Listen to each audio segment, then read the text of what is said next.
HCU భూముల వివాదం రాజకీయ రంగు పులుముకుంటోంది. హెచ్సియు భూముల్లో బీఆర్ఎస్ ప్రభుత్వ అక్రమాలను వెలికి తీసే పనిలో ఉంది కాంగ్రెస్ సర్కార్. హెచ్సియుకు ఆనుకొని ఉన్న టీఎన్జీఓ భూమిలో బీఆర్ఎస్ నేతకు 15 ఎకరాల భూమిని కేటాయించినట్లు తెలుస్తోంది. టీఎన్జీఓ భూముల్లో బీఆర్ఎస్ నేత ప్రముఖులకు అక్రమ పద్ధతిలో స్థలాలు కేటాయించారని సమాచారం.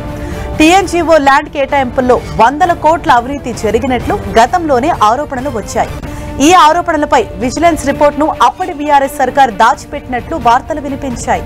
అయితే ఈ విజిలెన్స్ రిపోర్ట్ను కాంగ్రెస్ సర్కార్ బయటకు తీసే అవకాశం ఉంది. మరోవైపు బీఆర్ఎస్ నేతలకు కేటాయించిన భూములు బయటకు రాకుండా ఉండేందుకే హెచ్సియు వివాదం తెరమీదకు తెస్తున్నట్లు కాంగ్రెస్ ఆరోపిస్తోంది.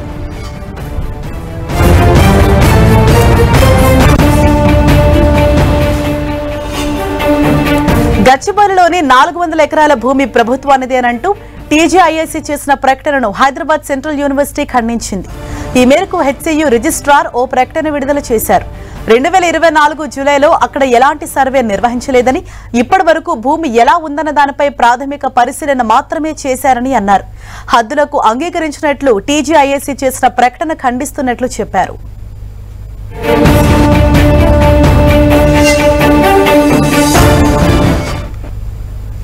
ఇదే విషయంపై మరింత సమాచారాన్ని మా ప్రతినిధి అజయ్ మనకు అందిస్తారు. అజయ్, మనం చూసుకోవచ్చు, హైదరాబాద్ సెంట్రల్ యూనివర్సిటీ ఏదైతే ఉందో అక్కడ భూముల వ్యవహారం పొలిటికల్ టర్న్ తీసుకుందని చెప్పుకోవచ్చు. ఇప్పటికే చూసుకున్నట్లయితే ఆడ హైదరాబాద్ సెంట్రల్ యూనివర్సిటీలో జేసీబీలను పెట్టి ఏదైతే చదును చేస్తున్నటువంటి అంశాన్ని అక్కడ ఉన్నటువంటి విద్యార్థులు వ్యతిరేకించారు. అక్కడ ధర్నాలు చేశారు. వాళ్ళందరినీ పోలీసులు అరెస్ట్ చేశారు. అయితే ఇదే అంశం పైన మరో కోణాన్ని కూడా కాంగ్రెస్ ప్రభుత్వం తెరపైకి తీసుకొచ్చినటువంటి పరిస్థితి మనకు కనబడుతుంది. ఏదైతే అక్కడ హెచ్సియు భూములు అన్యాక్రాంతం అవుతున్నాయని, అదేవిధంగా వాటిని బడా టీఆర్ఎస్ నేతలకు కేటాయించారు గత ప్రభుత్వం అని, దీనిపైన విజిలెన్స్ రిపోర్టు కూడా వచ్చినప్పటికీ గత ప్రభుత్వం దీన్ని తొక్కిపడిందన్న ఆరోపణలు సైతం కాంగ్రెస్ నేతలు ప్రభుత్వం సైన్ నుండి కూడా చేస్తున్నటువంటి సందర్భం అయితే మనకు కనబడుతుంది. వాటన్నిపైన కూడా ఆ విజిలెన్స్ ఎంక్వైరీ ఏదైతే ఉందో దాన్ని బయటికి తీసే ఆలోచనలు కూడా కాంగ్రెస్ ప్రభుత్వం ఉన్నట్టుగా కొంత సమాచారం అయితే అందుతుంది. గతంలో ఉన్నటువంటి ఒక టీఆర్ఎస్ సంబంధించినటువంటి మాజీ మంత్రికి, అదేవిధంగా టీఎన్జీఓకి భూములు కేటాయించారని, ఆ భూముల విషయాన్ని బయటికి రాకుండా ఉండేందుకే హెచ్సియుకు సంబంధించినటువంటి విద్యార్థులను అడ్డుపెట్టుకుని రాజకీయం చేస్తున్నారు బీఆర్ఎస్ నేతలంటూ కూడా కాంగ్రెస్, అదేవిధంగా కాంగ్రెస్ ప్రభుత్వం నుండి విమర్శలు చేస్తున్నటువంటి సందర్భం అయితే కనబడుతుంది. అయితే ఇలాంటి సందర్భంలోనే ఒక టీజీఐఏసీ ఒక పత్రికా ప్రకటన కూడా రిలీజ్ చేసింది. అక్కడ భూములకు సంబంధించినటువంటి అంశాలు, ఆ భూములకు సంబంధించినటువంటి బౌండరీ లైన్స్ ఏ విధంగా ఉండేది, 400 ఎకరాలకు సంబంధించినటువంటి భూమి ప్రభుత్వాందే అంటూ కూడా ఒక ప్రకటన కూడా రిలీజ్ చేసినటువంటి సందర్భం కనబడుతుంది.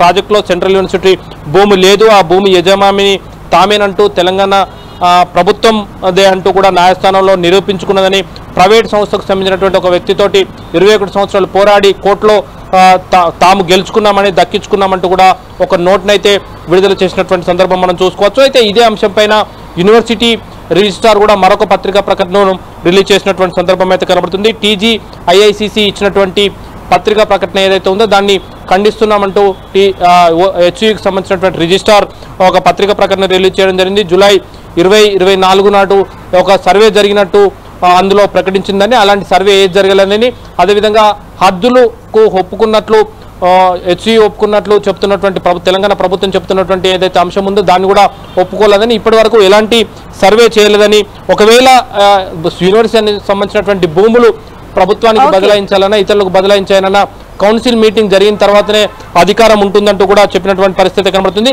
తప్పుడు ప్రచారాన్ని వ్యాప్తి చేయొద్దు, తప్పుడు వార్తలను కూడా ఖండిస్తున్నామంటూ చెప్పడం జరిగింది. మరొక వైపు చూసుకున్నట్లయితే నిన్నటి నుండి ఎక్కడైతే ఉద్రిక్త పరిస్థితులు హెచ్సియులో ఉన్నటువంటి పరిస్థితి కనబడుతుంది. ఈ క్షణానికి కూడా హెచ్సియు మెయిన్ గేట్ వద్ద విద్యార్థులంతా కూడా ఆందోళనకు దిగడం జరిగింది. 400 ఎకరాలు అమ్మడానికి వీల్లేదు, హెచ్సియుకి సంబంధించినటువంటి భూములవి, యూనివర్సిటీ భూములవి, వాటిని అమ్మితే ఒప్పుకునే పరిస్థితి లేదు. యూనివర్సిటీ నుండి పోలీసులందరూ కూడా బయటికి వెళ్లాలంటూ కూడా వాళ్ళు నినాదాలు చేస్తున్నటువంటి సందర్భం అయితే కనబడుతుంది. అరెస్ట్ చేసినటువంటి విద్యార్థులను వీలైనంత తొందరగా రిలీజ్ చేయాలి, వెంటనే రిలీజ్ చేయాలంటూ కూడా వాళ్ళు డిమాండ్ చేస్తున్నటువంటి సందర్భం కనబడుతుంది. ఇటు ఇదే అంశంపైన బీజేపీ నేతలు కూడా స్పందిస్తూ అక్కడ నిర్ధారణ కమిటీ వేయడం జరిగింది. ఎమ్మెల్యేలంతా వెళ్ళి ఇటు యూనివర్సిటీ అధికారులతోటి, సెంట్రల్ గవర్నమెంట్ అధికారులతోటి, అదేవిధంగా అక్కడ ఉన్నటువంటి విద్యార్థులతోటి మాట్లాడి నిజ నిర్ధారణ చేయాలంటూ కూడా ఒక నిర్ణయాన్ని కూడా పదాధికారుల సమావేశంలో చేసుకోవడం జరిగింది. అదేవిధంగా బీజేపీకి సంబంధించిన నేతలు కూడా విద్యార్థుల తరఫున పోరాటం చేసేందుకు కూడా సిద్ధమవుతున్నటువంటి పరిస్థితి కనబడుతుంది. మరికొద్దిసేపట్లో ఇదే అంశంపైన హెచ్ఈకి సంబంధించినటువంటి విద్యార్థులతో కలిసి కేటీఆర్ మాట్లాడినాడు. బీఆర్ఎస్ స్టాండ్ కూడా దీని మీద ప్రకటించబోతున్నారు. ఇప్పటికే 400 ఎకరాలు ఏదైతే పచ్చదనంగా ఉన్నటువంటి భూములు ఏవైతే ఉన్నాయో వాటిని అన్నింటినీ అన్యాక్రాంతం చేస్తుంది ప్రభుత్వం అంటూ కూడా కేటీఆర్ ట్వీట్ చేసినటువంటి సందర్భం మనం చూసుకోవచ్చు. మొత్తంగా హైదరాబాద్ సెంట్రల్ యూనివర్సిటీ ఆనుకున్నటువంటి 400 ఎకరాల భూములు ఏవైతే ఉన్నాయో ఒకవైపు ప్రభుత్వం మావి అని చెప్పుకుండగా యూనివర్సిటీ వాటిని ఖండించడం, పొలిటికల్ పార్టీలు కూడా విద్యార్థులకు మద్దతుగా నిలవడం అయితే రాజకీయంగా రచ్చగా దారితీసినటువంటి పరిస్థితి మనకు కనబడుతుంది మొత్తంగా. Right, thank you Ajay.